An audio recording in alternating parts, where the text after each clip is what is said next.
Thân chào cả nhà, không nên xem chùa đâu đó. Nhớ đăng ký, like, comment để ủng hộ team nha. Sau khi bắt đầu học kỳ mới, trường học đột nhiên trở nên kỳ lạ. Tất cả chúng tôi đều nhận được một quy tắc của trường. Quy tắc đầu tiên của trường: mỗi người chia một lá bài, đừng bao giờ để rời khỏi tay. Thứ hai là không được phép chủ động đổi bài. Thứ ba, đừng nói cho ai biết số bài trong tay bạn, bao gồm cả đồng đội của bạn. Thứ tư, hãy tin tưởng đồng đội của bạn, đừng nói dối đồng đội. Trường thứ 5 không phát đồng phục học sinh.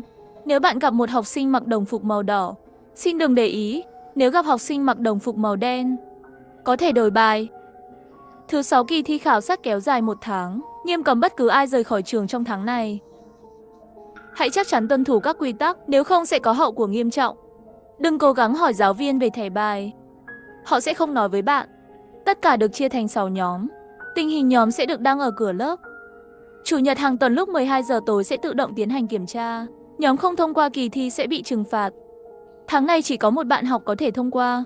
Đánh giá cuối cùng, bài trong tay là bất kỳ số nào trong 1 đến 10.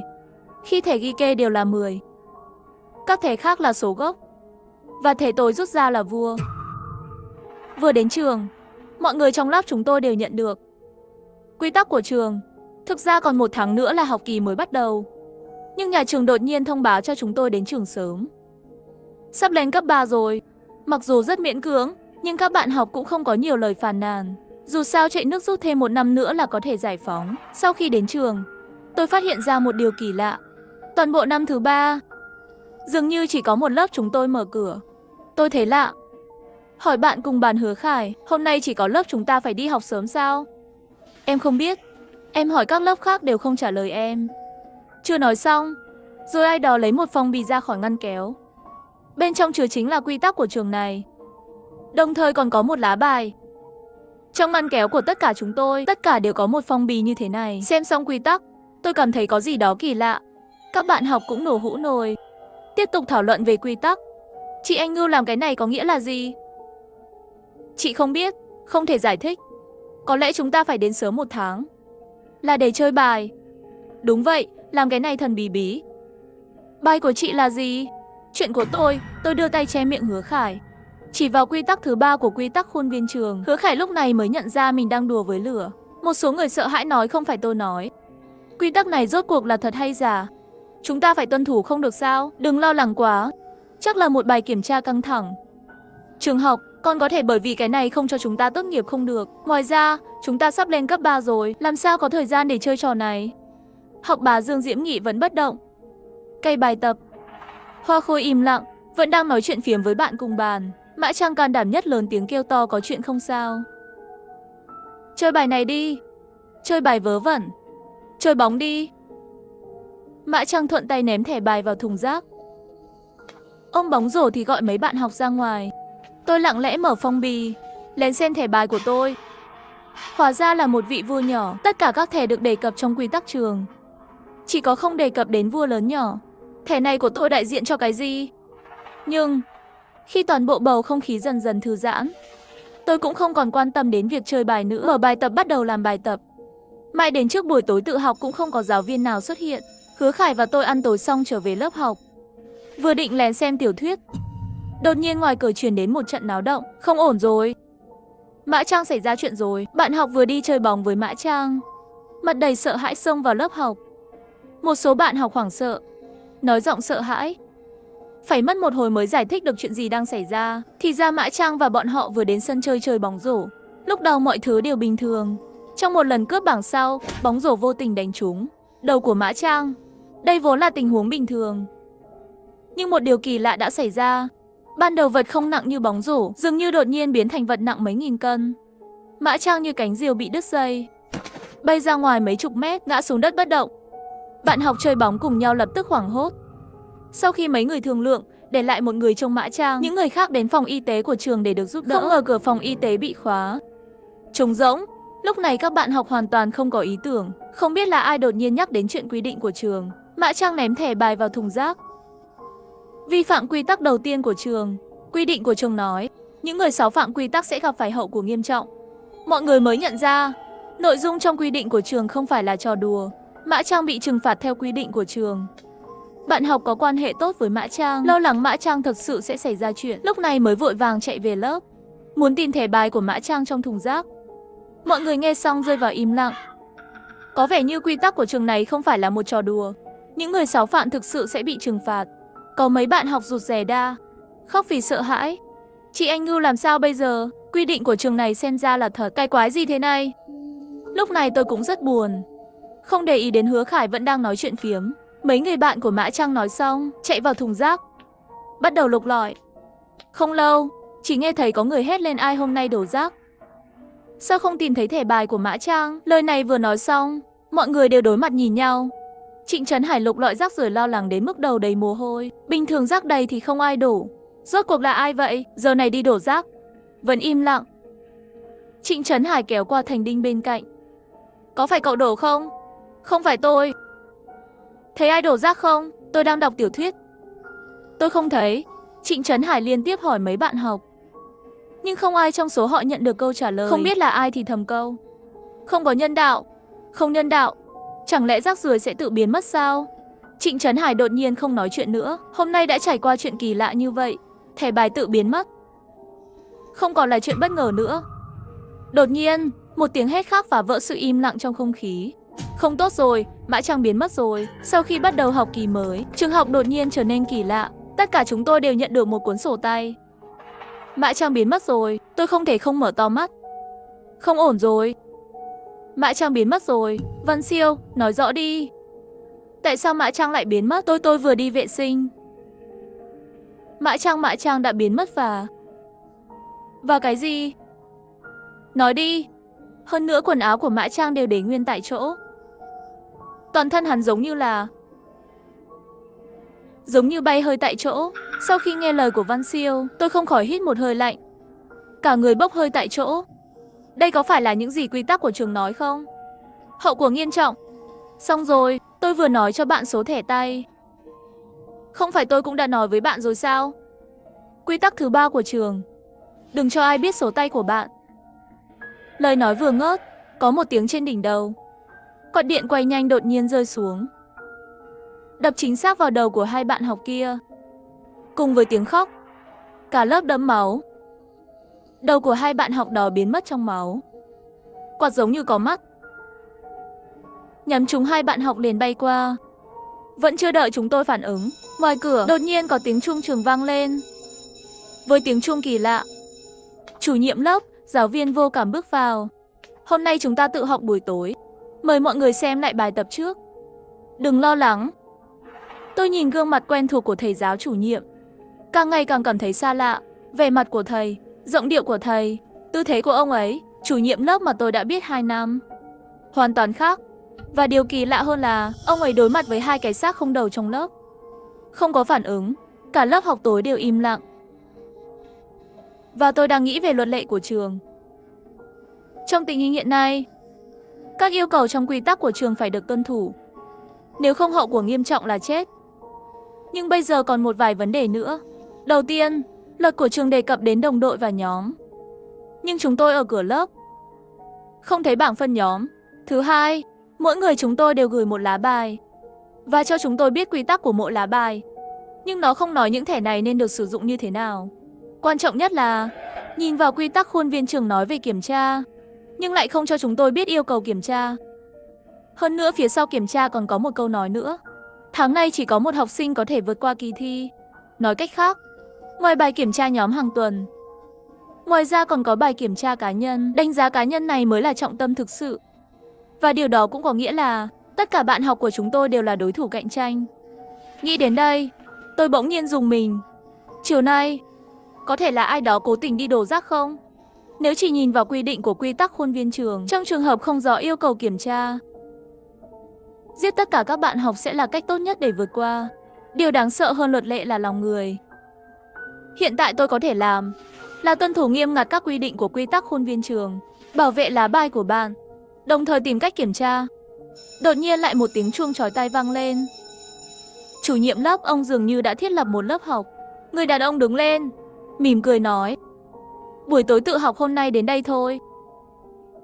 Các bạn học, sáng mai nhớ đi học bình thường nhé. Nói xong giáo viên cũng không để ý đến phản ứng của mọi người. Quay người đi ra khỏi phòng học. Có ai cảm thấy hôm nay thầy giáo rất lạ không? Đúng vậy, bạn học trong lớp chết rồi. Giáo viên không có phản ứng gì cả. Các cậu không để ý sao? Giáo viên nguyên một buổi chỉ có một tư thế nhìn chằm chằm vào chúng tôi, thậm chí không chớp mắt. Làm sao đây? Điện thoại của tôi hết sóng rồi.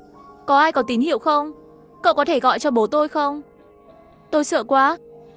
Tôi lấy điện thoại ra xem. Quả nhiên điện thoại không có chút tín hiệu nào. Lộn xộn trong lớp. Mấy cô gái rụt rè đã bắt đầu khóc lên. Học bà Dương Diễm Nghị vừa đập bàn khóc cái rắm. Khóc có giải quyết được vấn đề không? Tuân thủ quy tắc là được rồi. Xong, Dương Diễm Nghị xách cặp sách đứng dậy rời khỏi phòng học. Dương Diễm Nghị dẫn đầu. Một số bạn học cũng theo rời khỏi lớp học. Hứa Khải lo lắng. Em đi đây. Nhưng tôi đã không di chuyển. Chỉ nhìn chằm chằm vào một hướng. Cho đến khi các bạn cùng lớp đi hết, tôi mới chậm rãi đứng lên. Chị Ngưu, chị muốn làm gì vậy? Ở đây lạ quá. Em thực sự không thể ở lại một phút nữa. Đi thôi. Em gái Hứa của tôi, bình tĩnh một chút, thật kỳ lạ. Em nghĩ ký túc xá sẽ tốt hơn sao? Dường như có chút đúng. Tôi không còn để ý đến Hứa Khải vẫn còn sững sờ nữa. Đứng dậy đi đến vị trí tôi vừa nhìn chằm chằm. Chị Anh Ngưu, chị làm gì khi lục ngăn kéo của họ? Động tác trên tay tôi không dừng lại. Tiếp tục tìm. Tôi vừa nhìn chằm chằm. Đó là thi thể của hai người bạn học đã chết. Cuối cùng cũng tìm được. Đây là thư của họ. Trong quy tắc không nói là không được lấy thẻ bài của người khác. Vẫn có thể làm như vậy sao? Hứa Khải lại sửng sốt. Sau đó vỗ vai tôi. Chị Anh Ngưu, chúng ta có thể lấy thẻ tay của họ. Thêm một tấm cũng tốt hơn là ít tấm. Nhanh cho em xem thẻ bài là gì. Chị vừa lấy 2 tấm này. Không biết có phải là của chị không? Nếu là của chị, vậy cho em xem thì chị phải chết. Hứa Khải hình như nghĩ đến cái gì đó. Một tay run rẩy, đưa tay ra và rút lại. Vậy thì em không xem nữa. Em không muốn thấy đầu chị bị treo lên. Mẹ chị còn đang đợi bế cháu từ chị. Lúc nào rồi, còn tâm trạng để nói vậy? Tôi cười mắng một câu. Chủ yếu là cau mày. Nhưng tôi chỉ tìm thấy một lá bài. Hứa Khải dường như không hiểu ý tôi là gì. Còn một cái nữa. Không lẽ chị mang nó về nhà? Chị ơi, xin hãy suy nghĩ đi. Hai người này đâu có cơ hội về nhà. Thẻ bài kia chắc chắn đã bị người khác lấy đi rồi. Kết thúc buổi tối tự học, tôi cứ nhìn chằm chằm vào vị trí đó. Chắc chắn không ai lật tìm qua. Sau khi bắt đầu học kỳ mới, trường học đột nhiên trở nên kỳ lạ. Tất cả chúng tôi đều nhận được một cuốn sổ tay. Kết thúc buổi tối tự học, tôi cứ nhìn chằm chằm vào chỗ đó. Chắc chắn không ai tìm qua. Đó là cái bị lấy đi trong giờ tự học buổi tối. Những người duy nhất có cơ hội làm điều đó là những người xung quanh chỗ ngồi. Nghĩ đến đây, tôi chợt nhận ra điều gì đó. Vội vàng kéo Hứa Khải, tắt đèn rồi đi ra ngoài. Chị Anh Ngưu, em thật sự rất sợ. Cái quái gì thế này? Chúng ta sẽ không chết ở đây chứ? Em còn chưa có bạn trai. Tôi không để ý đến em ấy, kéo Hứa Khải đi đến phòng học bên cạnh. Một lúc sau, bên ngoài một cái bóng đen nhanh chóng bước vào trong lớp học. Tôi lặng lẽ đi theo. Trốn trước cửa lớp, nhìn vào dưới ánh trăng mờ nhạt. Chỉ thấy cái bóng đen kia đứng ở chỗ tôi vừa rồi. Lo lắng tìm kiếm cái gì? Là Dương Diễm Nghị. Hóa ra anh chàng này là người đầu tiên rời khỏi lớp học là để che mắt. Mặc dù cậu ta có thể nghi ngờ tôi, nhưng bây giờ tình hình không rõ. Tốt hơn là tôi ở trong bóng tối hơn là gây thù chuốc oán với hắn. Tôi lặng lẽ rời khỏi lớp, kéo Hứa Khải cùng nhau rời khỏi tòa nhà giảng dạy. Vừa vào ký túc xá, Hứa Khải liền hỏi người vừa rồi là ai. Dương Diễm Nghị. Anh ấy trông rất buồn tẻ. Không ngờ cũng có để ý như vậy. Em nghĩ người ta xếp hạng một toàn khối là tự nhiên được à? Sau đó tôi kể lại phân tích buổi tối giảng cho Từ Khải. Hứa Khải nghe xong không khỏi kinh ngạc. Mẹ tôi ơi, có lẽ ai đó đã có ý định giết người rồi. Người này sẽ là ai? Có phải là Dương Diễm Nghị không? Khó nói. Dương Diễm Nghị có thể là tâm lý giống chị. Chỉ muốn lấy thêm một lá bài. Dù sao thì mọi người trong lớp đều có ý định xấu. Em phải cẩn thận hơn. Chị Anh Ngưu, chị cũng vậy. Hai chị em chúng ta cùng nhau sống sót. Sáng hôm sau đến lớp học, lại phát hiện cửa phòng học đã đầy người. Tôi ghé qua xem. Hóa ra là một danh sách nhóm. Trên tổng cộng chia thành 6 nhóm, mỗi nhóm 6 người. Nhưng tôi nhớ, chắc là có 45 người trong lớp chúng ta rồi. Trừ 3 người chết hôm qua, chắc còn 42 người nữa. Nhưng bây giờ chỉ có 36 người trong danh sách nhóm. Chẳng lẽ hôm qua trong trường học lại có 6 người chết sao? Đột nhiên tôi nhận thấy có một điều kỳ lạ về danh sách nhóm này. Tiêu đề của danh sách là lớp 37, danh sách nhóm thứ 2. Lần thứ 2, điều đó có nghĩa là có danh sách đầu tiên. Nhưng chúng tôi đã không nhìn thấy nó ngày hôm qua. Danh sách lần đầu, theo quy định của trường, tình hình phân nhóm sẽ được đăng ở cửa lớp. Vậy, không có lý do gì để không cho chúng tôi xem danh sách lần đầu tiên. Lời giải thích duy nhất là danh sách lần đầu bị đánh cắp. Bây giờ thêm 6 người nữa đã chết. Tôi muốn biết nguyên nhân cái chết của họ. Sau một lúc suy nghĩ, tôi bước nhanh lên bục giảng. Các bạn học đều nhìn tôi với ánh mắt kỳ lạ. Sắp đến giờ học rồi. Có một việc tôi muốn xác nhận với các cậu. Vừa rồi tôi nhìn vào danh sách nhóm và phát hiện ra, ngoại trừ 3 người bọn họ, trong lớp chúng ta lại thiếu 6 bạn học. Họ là Tân Hà, Dương Nhược Tuyết, Vương Mộng Hân, Vương Hàn Văn, Trương Vũ Thần và Lý Bằng Phi. Có ai biết không? Bọn họ chết như thế nào? Tôi nói xong, bên dưới im lặng. Dường như vẫn chưa phản ứng. Thời gian gấp. Các cậu có để ý không? Danh sách nhóm hôm nay là lần thứ 2. Nói cách khác, lần đầu tiên, danh sách nhóm đã bị đánh cắp. Theo quy định của trường, không thể nói dối đồng đội. Vậy, tôi nghi ngờ có người theo danh sách nhóm lần đầu tiên, dẫn dắt đồng đội của mình cố ý nói dối, để đạt được mục đích giết bạn học. Đó là lý do tôi muốn biết, hôm qua 6 người đó chết như thế nào. Sau khi nghe bài phát biểu của tôi, các bạn học nổ hũ rồi. Cái gì? Có người muốn giết bạn học? Người này sao lại ác độc như vậy? Giết bạn học có lợi gì cho hắn? Theo quy định của trường, chỉ có một người có thể vượt qua kỳ thi trong tháng này. Hắn muốn giết tất cả mọi người. Để tự kiểm tra. Các bạn học bàn tán xôn xao. Tôi sốt ruột nói không có thời gian. Giáo viên sắp đến rồi. Tôi và Tân Hà, Dương Nhược Tuyết là bạn cùng phòng. 3 người bọn họ hôm qua sợ muốn trèo tường chạy ra ngoài. Kết quả sau khi trèo qua tường thì không có động tĩnh gì. Tôi sợ quá nên không dám tìm. Quy tắc 6 của trường, nghiêm cấm bất cứ ai rời khỏi trường. Có vẻ như 3 người họ đã phá luật. Còn 3 người kia thì sao? Học bá chậm rãi đứng dậy, nói hôm qua họ đã mất tích. Làm sao họ biến mất? Không biết. Khi tôi thức dậy vào buổi sáng, họ đã biến mất. Trên giường chỉ có quần áo của mấy người. Các bạn, hãy tuân thủ quy tắc của trường. Bảo vệ bản thân. Tôi tin, chúng ta chắc chắn sẽ có một giải pháp hai chiều. Nói xong vội vàng bước xuống bục. Sau khi trở lại chỗ ngồi, Hứa Khải mới hỏi chị Anh Ngưu. Tại sao chị không hỏi Dương Diệp thêm một vài câu nữa, tránh đánh rắn động cỏ? Phải biết điểm dừng, giáo viên vẫn vô cảm bước vào lớp học. Chào các bạn. Hôm nay chúng ta sẽ học bài 1. Giáo viên giảng bài trên bục giảng. Tôi kinh ngạc trước cảnh tượng trước mắt. Giáo viên dường như tự động thiết lập nó, không cần bất kỳ phản hồi nào, giải thích bài học như thường. Lúc này tôi đột nhiên có một ý tưởng táo bạo. Tôi mạnh mẽ đứng dậy hét vào mặt thầy giáo. Các bạn học khác đều hướng ánh mắt về phía tôi. Giáo viên không có phản ứng gì, vẫn tự mình giảng bài. Cuối cùng tôi chắc chắn quỹ đạo hoạt động của ông ấy đều được thiết lập. Thầy giáo viên không có phản ứng, các bạn học cũng không còn bị gò bó nữa. 332 làm thành một đoàn, bắt đầu thảo luận về quy tắc. Tôi cũng sẽ tham gia thảo luận nhóm. Trấn Hải thấy tôi đến và vẫy tay với tôi. Tiểu Ngưu, chúng ta thành một nhóm thật sự quá tốt, tôi sẽ cố gắng. Nhưng cuối cùng chúng ta cũng chỉ có một người có thể thông qua. Làm sao đây? Tất cả chúng ta sẽ chết. Thật kinh khủng. Tôi biết tôi sẽ không đến trường. Phải, và ý nghĩa của việc chúng ta phân tổ là gì? Chỉ là không thể nói dối. Hoa Khôi im lặng và Đỗ Tư Huyên. Đinh Dược, một hai cô gái đều có thái độ bi quan. Mọi người đừng quá bi quan. Nếu có nhóm, vậy thì chắc chắn không phải là vô nghĩa. Theo quy tắc của trường, mỗi tuần là tiến hành kiểm tra theo nhóm. Mặc dù chỉ có một người có thể vượt qua, nhưng không có nghĩa là những người khác sẽ bị trừng phạt.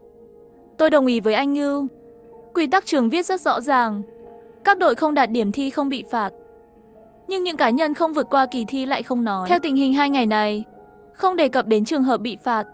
Như vậy sẽ không bị trừng phạt. Vì vậy, nhóm của chúng ta chỉ cần vượt qua kỳ thi chắc là an toàn rồi. Quan điểm của Trấn Hải cũng là suy nghĩ của tôi. Và tôi muốn nói thêm một điều nữa. Ở đây không nói chỉ có một nhóm có thể vượt qua kỳ thi. Điều đó có nghĩa là tất cả các nhóm của chúng ta đều có thể vượt qua kỳ thi. Cho nên tôi mới nói nhất định sẽ có giải pháp hai mặt. Lời nói của tôi vừa xong, mấy người trước mắt sáng lên. Thực ra, tôi đang nói dối. Mặc dù theo quy tắc của trường, quan điểm của tôi đúng. Và tôi cũng nghĩ vậy. Nhưng theo thông tin chúng tôi có cho đến nay, muốn tất cả các nhóm đều vượt qua kỳ thi, khả năng là rất nhỏ. Rốt cuộc, bây giờ chúng tôi thậm chí không biết câu hỏi thi là gì. Thời gian 1 tuần. Nói chậm cũng chậm, nói nhanh cũng nhanh.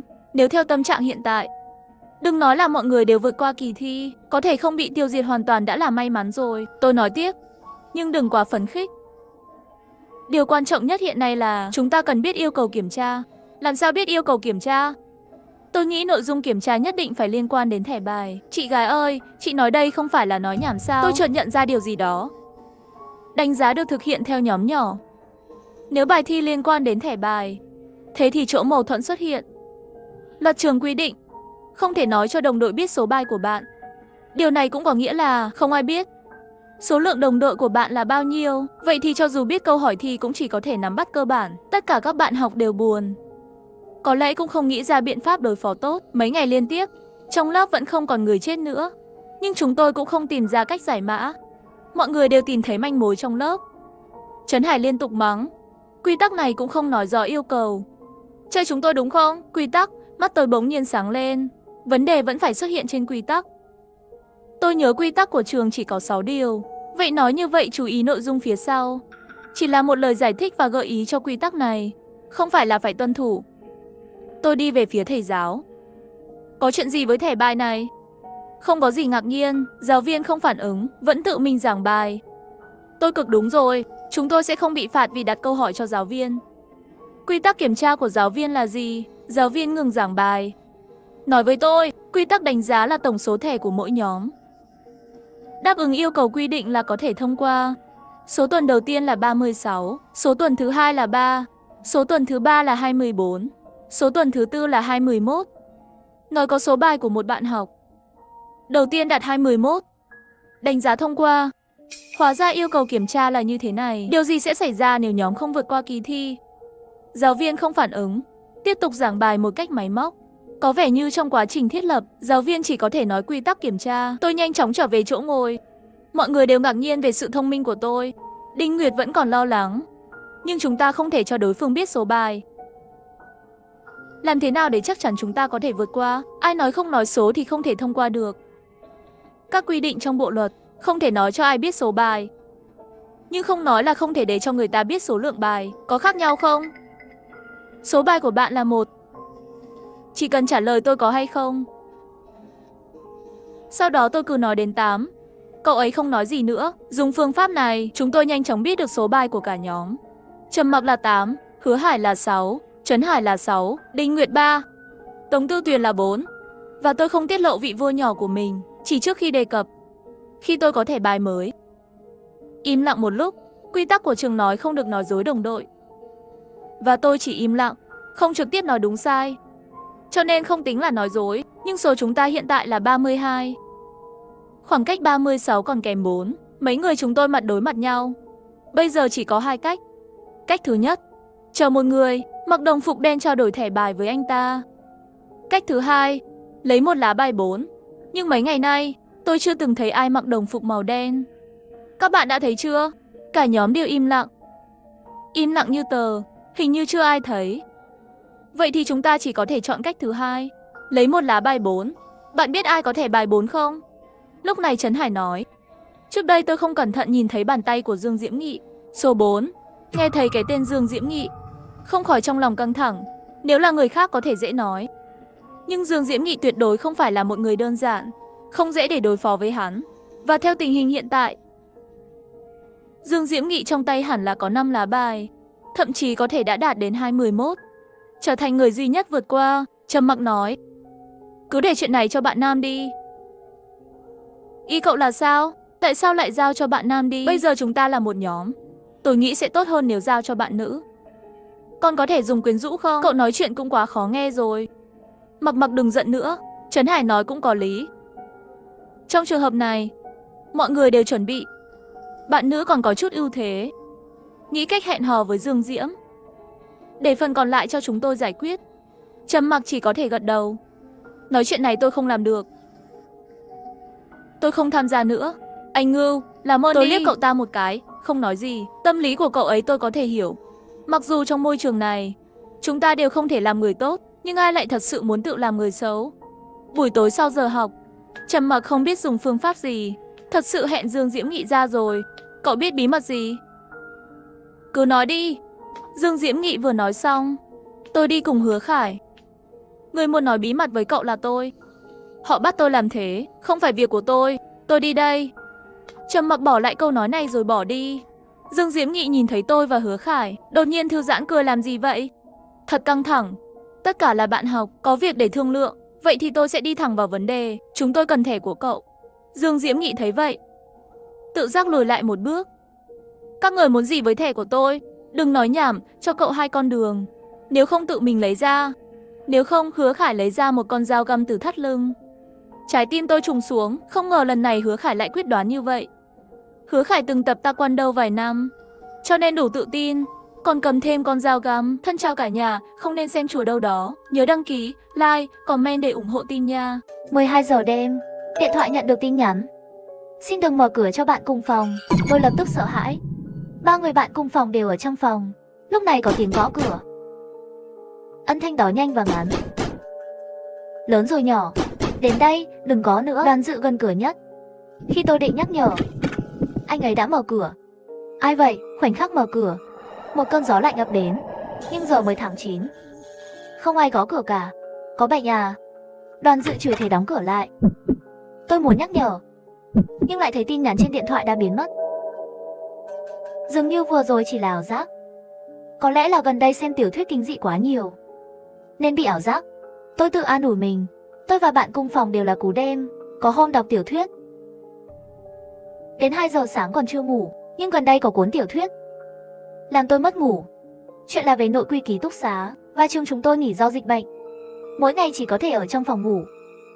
Tôi mơ màng ngủ, cảm thấy xung quanh luôn có cái gì đó đi quanh giường, làm tôi gần như không thở được. Tôi bị đánh thức vì lạnh. Thời tiết tháng 9 lẽ ra vẫn chưa chuyển lạnh. Khi tôi thức dậy, các bạn cùng phòng vẫn chưa tỉnh. Tôi muốn ngủ lại, nhưng sao cũng không ngủ được. Tôi xuống giường làm bài tập. Trên trang giấy ố vàng xuất hiện một dòng chữ. Những đứa trẻ không vâng lời đều là những đứa trẻ hư. Dòng chữ in sâu, như thể dùng dao khắc từng chữ một. Cả cánh tay tôi nổi da gà. Tôi run run chạm vào, nhưng chữ trên giấy đột ngột biến mất, giống như tin nhắn tối qua. 9:30, các bạn cùng phòng lần lượt thức dậy. Tôi luôn quan sát Đoàn Dự, hình như anh ta không có gì bất thường. Tôi đành phải hỏi rõ, hôm nay cậu có cảm thấy khỏe không? Nhưng anh ta lại cau mày. Cậu nghĩ tôi bị bệnh á? Nếu tôi miễn cưỡng nói tin nhắn đầu tiên là trò đùa, còn bây giờ thì sao? Mọi thứ thật kỳ lạ. Nhưng điều kỳ lạ hơn đã xảy ra. Máy uống nước đang dùng tốt đột nhiên bị hỏng. Bể nước nóng bị hư. Đã hơn 11 giờ tối rồi, còn vài phút nữa là đến 12 giờ. Đoàn Dự nói tôi đi hành lang lấy nước nóng. Tôi vội vàng bảo anh ta đừng đi. Một cảm giác kỳ lạ dâng lên trong lòng. Không bình thường, mọi thứ đều quá bất thường. Sao lại là 12 giờ? Tại sao lại là Đoàn Dự? Lần này anh ta quay đầu nhìn tôi. Có vẻ như sự quan tâm quá mức của tôi ngày hôm nay làm anh ta có chút khó chịu. Bụng tôi đau, bây giờ muốn uống nước nóng. Hình như tôi nhìn thấy thứ gì đó sau lưng anh ta, nhưng trong nháy mắt lại biến mất. Anh ấy mở cửa đi. Dường như mọi thứ đều như dự đoán. Tôi nhìn điện thoại trên điện thoại. Mỗi giây mỗi phút trôi qua. Đến đúng 12 giờ, có tiếng gõ cửa. Như đêm qua, tiếng gõ nhanh chóng, lúc to lúc nhỏ, còn có giọng của Đoàn Dự. Mở cửa. Tôi quên mang theo chìa khóa rồi. Trong đầu tôi vang lên câu đừng mở cửa cho bạn cùng phòng. Những đứa trẻ không vâng lời đều là những đứa trẻ hư.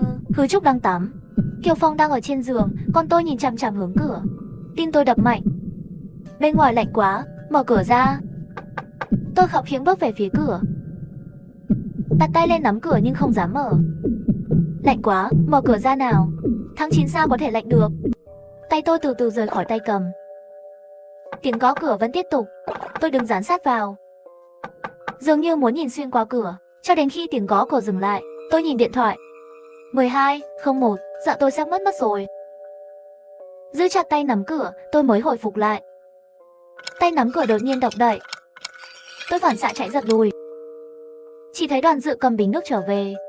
Hôm nay thật xui xẻo, máy nước nóng ở hành lang cũng bị hỏng, làm tôi phải lên lầu lấy nước nóng, chảy hết cả mồ hôi. Tôi nuốt nước miếng. Cậu vừa gõ cửa à? Đoàn Dự đặt bình đun nước xuống. Gõ cửa gì? Cửa đâu có khóa. Tôi nắm đôi bàn tay run rẩy của mình, quay đầu hỏi Kiều Phong trên giường. Cậu có nghe thấy tiếng gõ cửa không? Kiều Phong nghi hoặc nhìn tôi. Đâu có. Tôi lập tức ngã xuống đất. Có chuyện gì vậy? Đoàn Dự cau mày. Tôi đến tôi cũng không biết. Tay cứ run rẩy không ngừng. Tôi nắm lấy bình nước trên bàn của Đoàn Dự, cố gắng làm cho bản thân bình tĩnh lại. Hôm qua tôi nhận được một tin nhắn. Nó bảo tôi đừng mở cửa cho bạn cùng phòng. Kiều Phong đột nhiên ngồi dậy khỏi giường. Tin nhắn có sớm biến mất không? Giống như nắm lấy dây cứu mạng. Tôi gật đầu. Hôm qua tôi cũng nhận được rồi. Trên đó viết là trong phòng ngủ không có tiếng hét. Ai buồn chán mà gửi thế? Đoàn Dự nhìn tôi, có lẽ cậu bị sốc bởi điều này. Đây là do một câu lạc bộ trong trường làm. Nói xong anh ấy lấy điện thoại. Tìm một nhóm khủng bố. Hãy xem có bao nhiêu người sợ hãi. Đêm nay là không ngủ. Không có gì phải sợ vào thời điểm này trong năm. Đoàn Dự rót cho tôi một cốc nước nóng. Gánh nặng trong tôi cũng chìm xuống. Lấy nước và nhấp một ngụm. Thật không nói nên lời, những người này không có việc gì làm sao lại bắt tôi ăn thêm mớ hỗn độn này. Nhân tiện, tin nhắn cậu nhận được là gì? Nỗi sợ hãi đi qua, sự tò mò sẽ tới. Đoàn Dự nhếch mép. Để bạn cùng phòng uống nước nóng của bạn.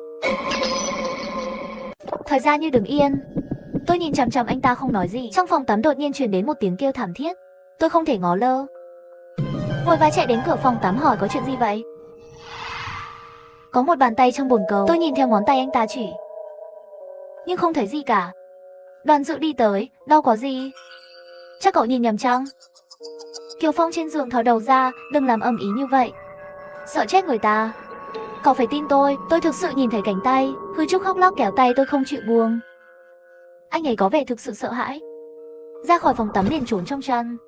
Tôi chợt nhớ ra tin nhắn. Cậu có biết hội khủng bố của trường không?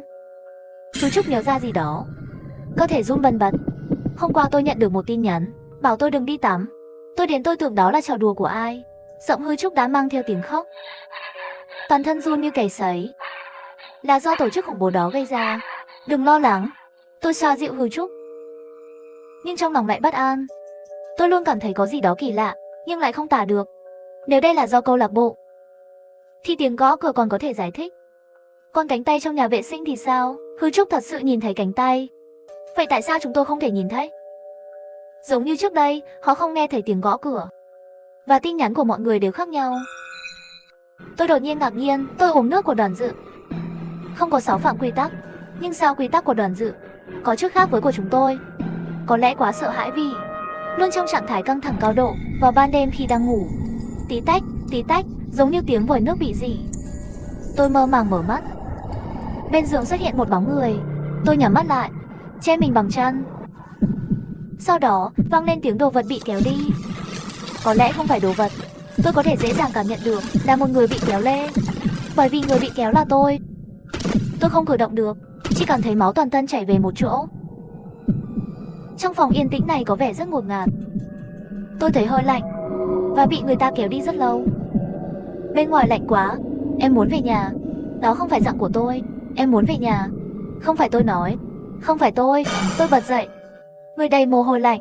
Hư Trúc nghe thấy động tĩnh hỏi tôi có chuyện gì. Không có, gặp ác mộng. Giấc mộng đó rất chân thực. Cho đến giờ tôi vẫn còn sợ hãi.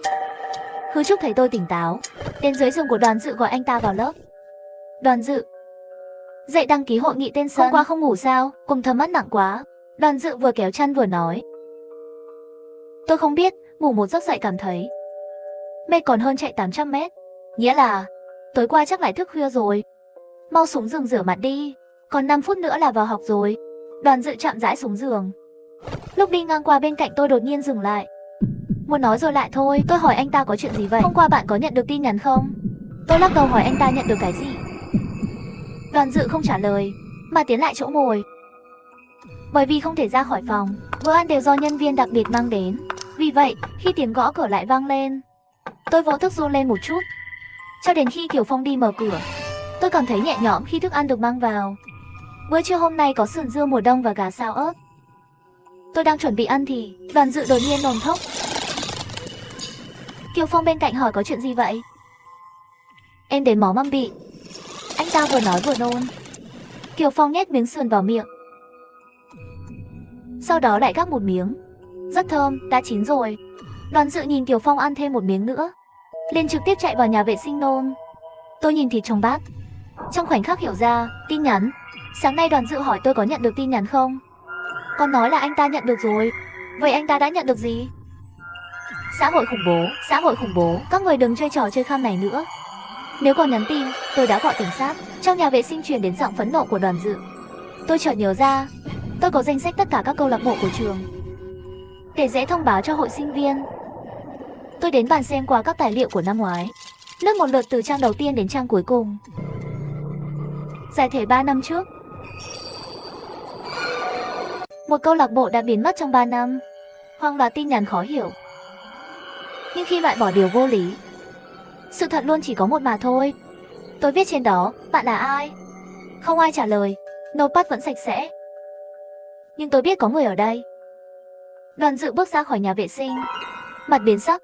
Tôi ngăn cậu ta lại, hỏi thẳng chủ đề, hôm qua cậu có nhận được tin nhắn không? Hư Trúc và Kiều Phong cũng quay lại. Hư Trúc giơ tay nói, tôi lại nhận được một cái nữa. Trên đấy nói sau 2 giờ, xin đừng gọi ai. Tôi cũng có một cái, trong phòng không có máu. Khi mọi người nói xong, tôi nghiêm túc hỏi Đoàn Dự, vậy bạn nhận được gì? Tôi không nhận được gì cả. Đoàn Dự đẩy tôi ra. Trò chơi nhàm chán như vậy các cậu nghiện rồi à? Đừng làm phiền tôi nữa.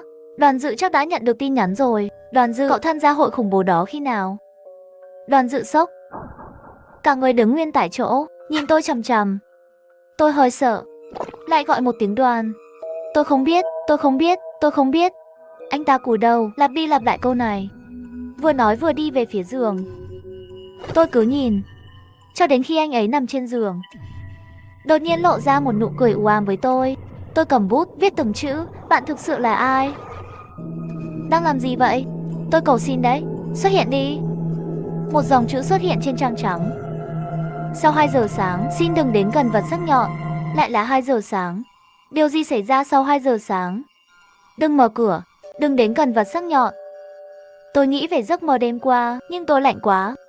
Tại sao vẫn cảm thấy lạnh? Tôi không hiểu, cũng không muốn nghĩ nữa. Sau khi kiểm tra lại khắp nơi, tôi yên tâm ngủ đi. Nhưng tôi không ngủ ngon. Tôi mơ thấy mình đang đi trên hành lang lạnh lẽo, cầm sách lớn tiếng đọc chữ. Tôi biết đề thi đại học tiếng Anh sau này, nhưng tôi mới là sinh viên năm 2, không việc gì phải xoắn. Tôi lại thức dậy. Nhưng chuyện này không giống hôm qua. Một khuôn mặt trắng bệch ngay trước mặt. Đoàn Dự, đầu óc cậu có vấn đề gì hả? Nửa đêm không ngủ, mà cậu. Đoàn Dự đưa tay bóp cổ tôi. Tôi không thở được. Ánh mắt nham hiểm nhìn tôi ngày hôm qua hiện rõ trên mặt anh ta. Sao anh vẫn chưa chết? Lực tay càng ngày càng mạnh. Tôi dần dần mất đi kháng cự. Cứu đến cứu. Nhưng tiếng kêu cứu của tôi quá nhỏ. Hai người bạn cùng phòng kia không nghe thấy gì cả. Tôi vùng vẫy đá chân, mà không ai tỉnh cả. Đau đớn và tuyệt vọng bao trùm lấy tôi. Nước mắt lăn dài trên gò má. Người nắm cổ tôi dường như hoảng hốt, lấy từ điển axit vắt dưới gối, đập mạnh vào tôi. Đồ của tôi đâu? Đồ của tôi đâu? Ngay cạnh gối đó. Ha ha ha ha, ngươi không thoát được đâu. Đừng hòng chạy trốn. Cảm giác nghẹt thở dần biến mất. Sức lực trên tay từ từ tiêu tan. Tôi ho khan, cả người như xô bê đứt hơi. Từ từ thở lại bình thường. Đoàn Dự như bị mộng du, sau đó leo về giường. Tôi cảm thấy vô cùng mệt mỏi. Nỗi sợ hãi và đau nhức vẫn còn ám ảnh. Tôi đã ngủ quên. Khi tỉnh lại, tôi không ở trong phòng. Đó là một góc lạnh lẽo. Có thứ ươn ướt trên mặt trượt qua. Tôi đưa tay sờ nước mắt trên mặt. Không phải tôi, tôi chạy ra ngoài. Nhưng vẫn luôn quanh quẩn ở trong góc lạnh lẽo đó. Mày là ai? Cái bóng không trả lời rõ ràng, cứ lặp đi lặp lại một câu rất lạnh. Bên ngoài lạnh quá, cái lạnh len lỏi qua cửa sổ thấm vào da thịt tôi. Gió lùa qua cửa sổ. Tôi cố nén sự khó chịu trong người, tìm quyển sách nặng nhất, đập mạnh vào cửa sổ, đập một lần lại một lần. Máu đỏ tươi thấm chảy trong ra ngoài da. Nhưng tôi không bận tâm. Tôi sắp hết hơi rồi. Trái tim như bị bóp nghẹt. Nếu không thể thoát, tôi chắn sẽ ngỏm mất. Cuối cùng cửa sổ cũng vỡ. Mặc kệ ra sao, tôi nhắm mắt lại và nhảy xuống vực thẳm không đáy đó. Tôi tỉnh rồi. Trong phòng ngủ vang lên tiếng nói của Hư Trúc. Sao hôm nay họ không dậy? Gọi nhiều lần rồi cũng không có phản ứng. Để tôi gọi lại. Kiều Phong mở chăn của tôi ra. Cậu tỉnh lúc nào vậy? Vừa rồi toàn thân đều rất đau. Tôi đưa tay lên. Có đầy vết sẹo bên trên. Đó không phải là mơ. Nếu chạy thêm một bước nữa, tôi sẽ chết. Đoàn Dự vẫn chưa tỉnh sao? Tôi ngồi dậy, nhìn Đoàn Dự. Dưới giường Hư Trúc và Kiều Phong đang đứng thảo luận. Tôi trực tiếp dẫm lên giường của Kiều Phong đi qua, mở chân của cậu ta ra. Đúng như dự đoán, cơ thể cậu ấy đang rỉ máu. Tôi cố gắng hết sức lay Đoàn Dự, xem ra như vậy Đoàn Dự cũng không tỉnh lại. Hai người kia cũng hoảng hốt lắc giường. Đoàn Dự, tôi vừa gọi tên, vừa đánh anh ta, nhưng Đoàn Dự vẫn không có phản ứng. Máu trên người Đoàn Dự càng ngày càng nhiều. Tôi thấy những vết sẹo trên cánh tay tôi ngày càng nặng hơn. Nếu anh ta không tỉnh dậy, cả hai đều phải chết sao? Khi tôi nhận ra điều đó, tay lại run không kiểm soát được. Trong trạng thái xuất thần, tôi lại nghe thấy giọng nói đó. Lạnh quá, tôi hiểu rồi. Hắn sợ lạnh, tôi quay lại giường. Bật lửa đâu? Bật lửa dùng cho sinh nhật trước đây đâu? Bật lửa. Cả người tôi sắp không đứng nổi rồi. Giống như đặt ván cược cuối cùng, tôi nhặt tờ giấy gần tối nhất và châm lửa. Mau để Đoàn Dự cầm đi. Nói xong, cả người tôi đã ngất đi. Lại là tiếng khóc. Tôi sắp mỏm rồi, nhưng lại có vẻ khác. Không phải tiếng khóc trong mơ. Tôi mơ màng mở mắt, chỉ thấy Đoàn Dự thút thít bên giường tôi. Tôi còn chưa chết mà anh đã khóc trên mộ tôi rồi. Ha ha, anh ấy cười, bong bóng nước mũi đều phun cả ra. Đoàn Dự, gì vậy hả? Thật kinh tởm, tôi nhớ mọi chuyện tối qua. Nhưng đó không phải là tôi. Tôi gật đầu ngạc nhiên. Tất nhiên, tôi sẽ nói, người bình thường nào sẽ vặn cổ như vậy? Với cả bàn tay chảy máu, tôi đã có một cuộc chiến sinh tử đấy. Hai bạn cùng phòng khác nhìn chúng tôi vẻ mặt nghi hoặc. Hai người đang đánh cái gì cơ? Tôi do dự rất lâu, nhưng vẫn kể cho họ nghe chuyện tối qua. Họ không tin, cho đến khi tôi cho họ xem cánh tay của tôi. Hứa Trúc nuốt nước miếng. Cho nên phòng ngủ của chúng ta là chừa cái kia sao? Tôi gật đầu.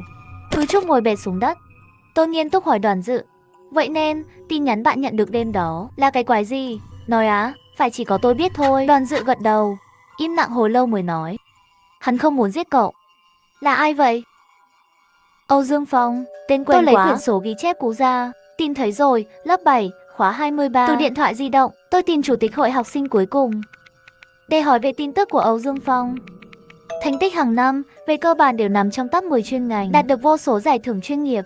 Tháng 12 năm 2022 đến Đại học Nghiên cứu Điêu khắc cát, mất tích vào tháng 2 năm 2023. Tôi nhìn vào số phòng được viết trên đó. Đó là phòng của tôi đang ở bây giờ. Giường số 3. Tôi nhìn lên số 3 trên giường mình. Âu Dương Phong, hắn rốt cuộc muốn làm gì? Nhớ lại mấy ngày nay gặp phải nhiều chuyện, Âu Dương Phong có lẽ không phải mất tích, mà là bị người ta hại. Và người đã giết anh ta hiển nhiên là giường số 1. Giường số 1 là ai? Tại sao hắn lại giết Âu Dương Phong? Tôi không hiểu. Lại có tin nhắn từ điện thoại nói rằng một trong những phòng của Âu Dương Phong đã tự tử bằng cách nhảy lầu. Trong tiềm thức, tôi nghĩ đó là giường số 1, nhưng có một tin nhắn nữa. Sau đó, hai người bạn cùng phòng khác dường như đã tốt nghiệp. Tôi hỏi giáo viên danh sách các nghiên cứu trước đây. Gia Luật Kỳ, Hoàng Dược Sư, phía sau tên hai người có đánh dấu đặc biệt. Cái tên Gia Luật Kỳ quen quá. Tôi tìm ra danh sách câu lạc bộ trước đó. Chủ tịch hội khủng bố Gia Luật Kỳ. Tôi không phải là Âu Dương Phong, hoặc nên nói, trong giấc mơ, tôi lặp đi lặp lại những từ ngữ. Không phải Âu Dương Phong, mà là Gia Luật Kỳ. Đó là lý do tại sao góc đó lạnh như vậy. Cho nên tiếng khóc đó cứ quanh quẩn bên tai. Làm tin tôi đâu. Đó là tiếng khóc của Âu Dương Phong. Tôi bảo Đoàn Dự rót cho tôi một cốc nước nóng. Uống xong liền đi ngủ. Như mong đợi, lần này vẫn là thức dậy trong góc tối đó. Thân thể run lên vì lạnh. Tôi hay nên nói là Gia Luật Kỳ đã xóa tin nhắn về bảo vệ nghiên cứu trên điện thoại. Còn Âu Dương Phong thì có ghi chú của khóa học chuyên ngành. Lát nữa sẽ mang đến. Anh ta đánh mấy chữ vào điện thoại. Không cần đợi, tôi sẽ quay lại ngay. Anh ta thu dọn đồ đạc trên bàn, lấy ra vài viên thuốc từ góc ngăn kéo. Sau đó nghiền nát thuốc và bỏ vào bình. Hắn đi rất chậm. Đúng 12 giờ đến cửa phòng, rồi gõ cửa. Mở cửa là Âu Dương Phong. Gia Luật Kỳ lộ nụ cười xấu xa. Cảm ơn đã mở cửa cho tôi. Trời cũng lạnh quá, uống chút nước nóng cho ấm hơn đi. Gia Luật Kỳ đưa nước nóng cho mọi người trong phòng. Cả hai đều uống nước, ngoại trừ Âu Dương Phong, trên mặt tràn đầy nụ cười rạng rỡ. Cảm ơn, tôi sẽ uống sau. Đêm đến, sau khi tất cả mọi người đã ngủ, tôi trớ mắt nhìn Gia Luật Kỳ nhấn đầu Âu Dương Phong, nhưng lại không thể làm được gì. Dương Phong bị Luật Kỳ ném xuống giường. Những người bạn cùng phòng khác đều uống nước có thuốc, nên bất kể âm thanh có lớn như thế nào, họ cũng không nghe được. Thảo nào trong phòng ngủ không có tiếng la hét. Thì ra là vậy. Họ không thể nghe thấy tiếng khóc thút thít, càng nghe được tiếng kêu cứu của tôi, và không thể thấy những thủ đoạn tàn nhẫn của Luật Kỳ. Điên rồ, Luật Kỳ, anh đúng là bị điên. Dương Phong bị lôi ra ngoài. Đau quá, đau quá. Một trong những người bạn cùng phòng uống ít nước, thức dậy giữa chừng, đã chứng kiến mọi thứ, đang sợ hãi trốn trên giường. Cuối cùng anh ta suy sụp tinh thần, đã nhảy từ trên cao xuống. Tôi thức dậy vội vã ra khỏi giường, thu thập các thông tin mấy ngày nay. Một đừng mở cửa cho bạn cùng Đến phòng, không thể mở cửa cho Lucky. Hai những đứa trẻ không vâng lời đều là những đứa trẻ hư. Đến mở cửa, Gia Lucky bước vào. Ba để bạn cùng phòng uống nước nóng của bạn, đến để họ ngủ sâu. Sau đó ra tay với Âu Dương Phong. 4 trong phòng ngủ không có tiếng hét, đến hai người kia ngủ say nên không nghe được. 5 không phát ra âm thanh sau 2 giờ sáng, đến Lucky sẽ sát hại Dương Phong sau 2 giờ sáng. 6 trong phòng không có máu, đến bạn cùng phòng điên rồ đó tự thôi miên bản thân, cho nên phòng có 3 người và một người bạn cùng phòng bị bệnh tâm thần. Nếu tôi tương ứng với Âu Dương Phong, Đoàn Dự tương ứng với Gia Lucky, vậy ai là bạn cùng phòng tâm thần? Đang suy nghĩ thì có tiếng gõ cửa. Rong đến rong, Đoàn Dự đến Lần rồi. này Tôi phải mở cửa. Vẫn là một cơn gió lạnh, nhưng Đoàn Dự đã vào. Rót một cốc nước nóng. Bên ngoài lạnh, uống chút nước nóng cho ấm bụng. Bạn để ở đó trước đi, tôi sẽ uống sau. Tôi nhớ lại những lời Âu Dương Phong nói trong mơ. Đoàn Dự lại đưa nước nóng cho Hư Trúc và Kiều Phong. Tôi nháy mắt với cả hai. Họ lấy nước nóng, giả vờ uống. Tôi chờ đến 2 giờ sáng. Có một cơn gió ác bên tai. Tôi mở mắt ra, Đoàn Dự vẫn đứng nghiêng cổ về phía tôi. Tôi cầm cuốn từ điển, đập mạnh vào đầu Đoàn Dự. Ôi, anh ta kêu lên đau đớn. Với nụ cười nham hiểm, anh ta đưa tay ra và tóm tay tôi. Tôi hất tay, chọc giận anh ta. Động tác trên tay tôi không dám dừng lại. Mặt Đoàn Dự dẫn nèo mó, trở thành hình dạng của Lucky. Chết tiệt. Gia Lucky nắm lấy tay đang cầm cuốn từ điển của tôi. Bên người bỗng nhiên nổi lên một trận gió lạnh. Gió biến thành thanh kiếm sắc nhọn đâm về phía tôi. Da tôi bị cứa rách, nhưng không dám buông lỏng. Cổ hắn đột nhiên trở nên càng lúc càng nhỏ, kéo dài ra. Hắn nở một nụ cười lạnh lùng. Ngươi mà cũng đòi bắt ta? Tôi đứng yên tại chỗ, mặt hắn xuất hiện trước mặt tôi. Lần này đến lượt ta. Cái cổ dài bao quanh cơ thể tôi. Một cảm giác ngột ngạt bao trùm. Tôi nhìn chằm chằm, dùng từ điển trong tay đập vào đầu hắn. Hắn dễ dàng lấy cuốn từ điển khỏi tay tôi, giơ lên cao, vứt mạnh xuống. Tôi đá vào ván giường gọi Hư Trúc. Tên cậu ấy lúc này chắc không phải là Hư Trúc nữa, mà là Đinh Xuân Thu. Anh muốn thấy tôi bị giết lần nữa sao? Tôi đá chân xuống giường của anh ta.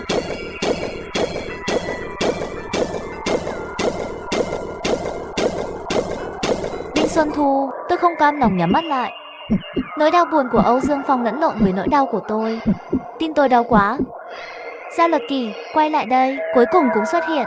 Tôi đã đoán đúng. Tóc mà Hư Trúc nhìn thấy là tóc của Âu Dương Phong. Nhìn thấy cảnh đó chỉ có Đinh Xuân Thu, cho nên Hư Trúc tương ứng với Đinh Xuân Thu. Sức lực trên cổ dần dần biến mất. Giọng nói của Gia Lucky vang lên. Quay lại cái gì? Tôi không quay. Lucky đi về phía chỗ của Xuân Thu. Hắn rời khỏi cổ tôi, chuyển sang quấn cổ Xuân Thu. Đinh Xuân Thu cũng không phản kháng, nhưng 2 dòng nước mắt rơi xuống đầy mặt. Ngay lúc này, tôi nhặt vật sắc nhọn giấu dưới gầm giường lên, đâm vào ngực Gia Lucky, kết liễu hắn.